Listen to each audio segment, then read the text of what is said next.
Hi and welcome. I'm Lisa. Thanks for joining me here on my YouTube channel for another card video. So today I have a quick card tutorial for you featuring Whimsy Stamps Polka Dot Pals Syeda Stamp. Now I love that you get options with this stamp set. You can stamp the facial features if you want, or you can just stamp it as is. Either way, she is really cute. You're going to get extra elements with this, like the bow for her hair, plus the clouds and that grass line are perfect for scene building. Also, she has an adorable friend fern, which you can purchase separately over at Whimsy Stamps online store. Now, the neat thing about this is you can mix and match the different elements from both of these sets. So I've laid a piece of masking paper into my MISTI, and I'm going to go ahead and stamp the image using VersaFine Clair Nocturne ink because I'm going to do a little bit of fussy cutting around her feet so I can stamp the flowers and grass line. Now I'm going to replace that masking paper with Bristol smooth paper, and I'm going to stamp the image in the center of the panel using that same Nocturne ink.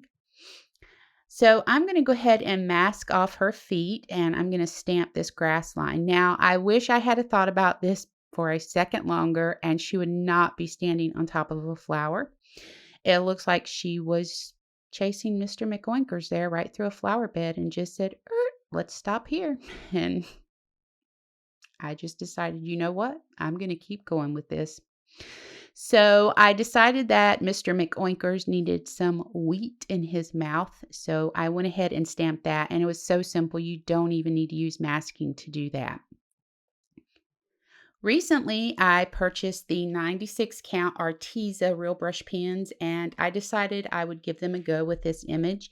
Now, like with anything I'm new to, I like to give myself some time to learn the product before I start passing on information about it. I can tell you that I really enjoyed the pens. They work great, and the color selection is amazing. So those are the things that I can pass along to you at this point. Now, I did decide to go into her hair with my polychromos and add a little bit more detail to it. Not much, just very lightly with that. Now, once I was finished adding all the color, I was not that crazy about the way the sky looked. And so I went ahead after the panel had dried, and I ran it through my die cut machine. Then I masked her off completely to add some Distress Oxide in the color Peacock Feathers. And I just wasn't feeling the sky as it was. I felt like the Distress Oxide would be closer to what I was aiming for. Now, before I removed that masking, I went ahead and spritzed it with water and lifted the excess with a paper towel, and then I just peeled that masking back. Now, I thought, she's not too shabby considering this is my first go round with the Arteza pens. So I was happy with the outcome of it. I'm going to go ahead, and I ran a piece of gingham paper through my die cut machine with a rectangle die, and I'm going to use my ATG adhesive to add that to a 4 1/4 by 5 1/2 inch 110-pound card base. I'm going to use mounting foam on the back of that stamped watercolored panel to center that on the gingham paper.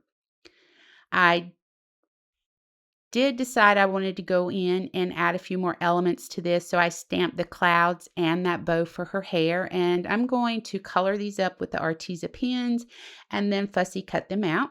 So after playing around with the clouds, I decided to forego the clouds and just use this cute bow in her hair. And I'm using just some little round foam dots to pop those up. I'm going to go ahead and stamp that sentiment onto white cardstock, and I'm going to use the VersaFine Clair Nocturne ink. And I decided to go ahead and just trim this down with my paper trimmer, and then I would come in and snip the ends of that with pinking shears. I'm going to add mounting foam to the back of that sentiment and go ahead and adhere it to the lower third of the card.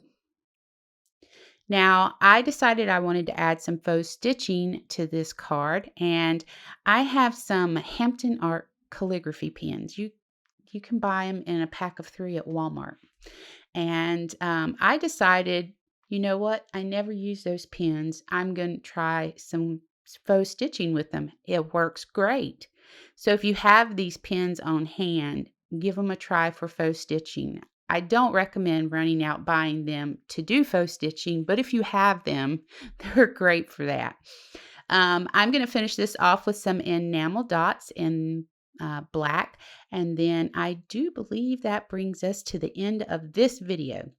Okay, so let me know what you think about this cutie in the comments below. I love reading all of your feedback and always encourage you to leave any suggestions and or questions below.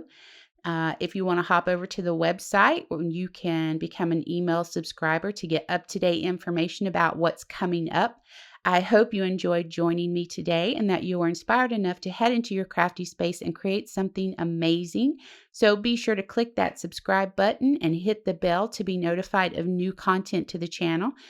If you want to give that thumbs up a click, that would be awesome.